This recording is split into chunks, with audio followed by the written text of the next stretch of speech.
London, Edinburgh, Milton Keynes, Southampton, Kingston and Cambridge. I don't know why I've listed them for you. Will offer the injections to those aged over, there we go, age again, aged over 25. The company says it's after an increase in demand for anti-wrinkle treatment. The journalist and broadcaster Angela Epstein joins me now. Angela, welcome to you.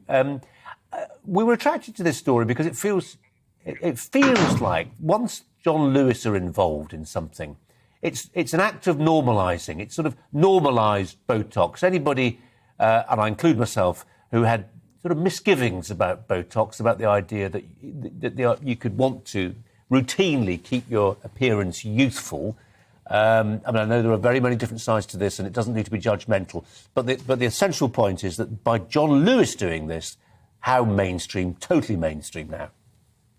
But I wouldn't do it, Colin. I mean, you mustn't gild the lily there. I mean, as far as you're away.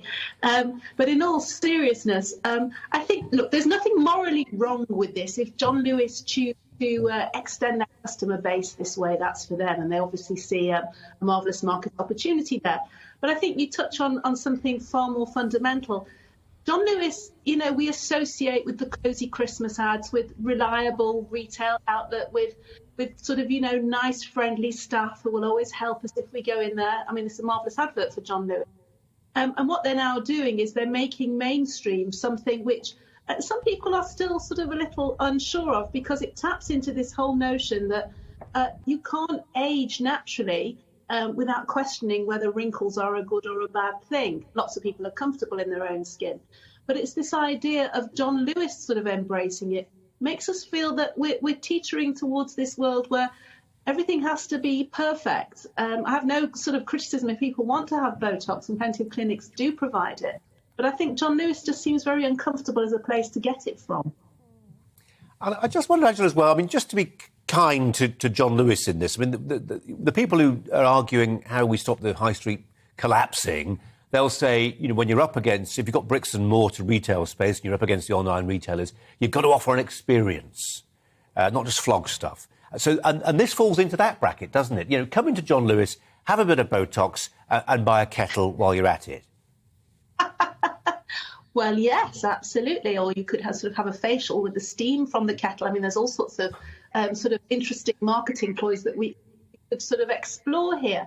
I think you're right. Retailers have had a very, very tough time. Lots of them, rest in peace, Debenhams and various other places, and various high streets have gone very quiet now. So, yes, they have to sort of keep in step with the changing demand of customers and consumers.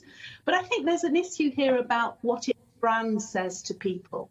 Precisely because you can go elsewhere for Botox, it's not a unique service. And I think we sort of move towards John Lewis for the things that I've mentioned before.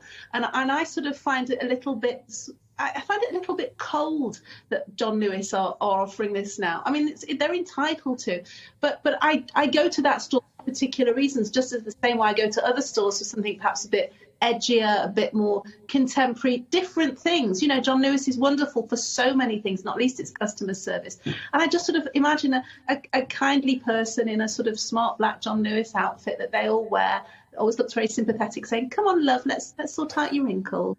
And it just sort of feels not right, but it doesn't mean that it's wrong. I just feel there's a confusion in the branding here.